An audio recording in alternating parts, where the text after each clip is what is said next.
আশরাফুল মাখলুকাত বানালেন। এত বৈচিত্র্য মানুষকে আল্লাহ দিয়েছেন, বিবেক দিয়েছেন, আবেগ দিয়েছেন, বাক শক্তি, কথা বলার ক্ষমতা। কোন প্রাণীর আছে? সুবহানাল্লাহ কইবেন না? বিবেক দিয়েছেন, আবেগ দিয়েছেন, বাক শক্তি দিয়েছেন, উপলব্ধি করবার মতো ক্ষমতা দিয়েছেন। আশরাফুল মাখলুকাত বানিয়েছেন এই মানুষকে। এই মানুষের মধ্যে আল্লাহ অনেক ক্যাপাসিটি দিয়েছেন। আবার আল্লাহ বললেন, ওয়ামিন আয়াতিহি খালকুস সামাওয়াতি ওয়াল আরদি ওয়াখতিলাফু আলসিনাতিকুম ওয়া আলওয়ানিকুম ইন্না ফী যালিকা লাআয়াতিন লিল আলিমিন। আমার সৃষ্টির মধ্যে অসাধারণ সৃষ্টি, আকাশ এবং জমিন সৃষ্টি, গায়ের রঙের ভিন্নতা, ভাষার ভিন্নতা। সুবহানাল্লাহ।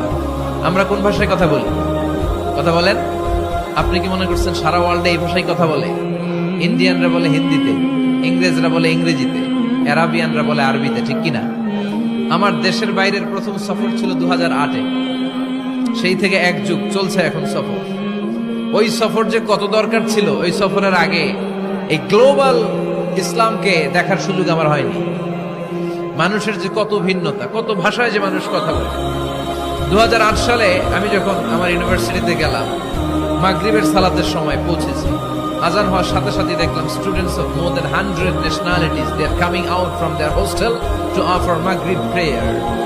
মাগরিবের আজান দেখলাম হোস্টেল থেকে বিভিন্ন রঙের ছেলেপেলেরা মাগরিবের সালাত পড়ার জন্য বেরোচ্ছে। এক একটার কালার এক এক রকম, এক একটার ভাষা এক এক রকম। আমরা বাংলায় বললে আরাবিয়ানরা বুঝে না, আরাবিয়ানরা আরবিতে বললে ইন্ডিয়ানরা বুঝে না, ইন্ডিয়ানরা হিন্দিতে বললে ইংরেজরা বুঝে না, চাইনিজরা মান্ডারিনে বললে কেউ বুঝে না। চিয়াং ফিয়াং জিয়াং, এগুলো হচ্ছে চাইনিজ ভাষা। ইয়াং শিয়াং দিয়ে যখন কথা বলে কেউ বুঝে না। প্রথম মাগরিবের সালাত পড়ে আমি প্রথম নিগ্রু মানুষ আবিষ্কার করলাম। এর আগে কোনোদিন কালো মানুষ দেখি নাই। সালাম ফিরে ডানে দেখি এক নিগ্রু, বায়ে দেখি আরেক নিগ্রু, সিকের আমান কাতিবি। এই নিগ্রু দেখে আমি দিছি দৌড়। সবাই কই দৌড়ান কেন? আমি বললাম এরা কারা?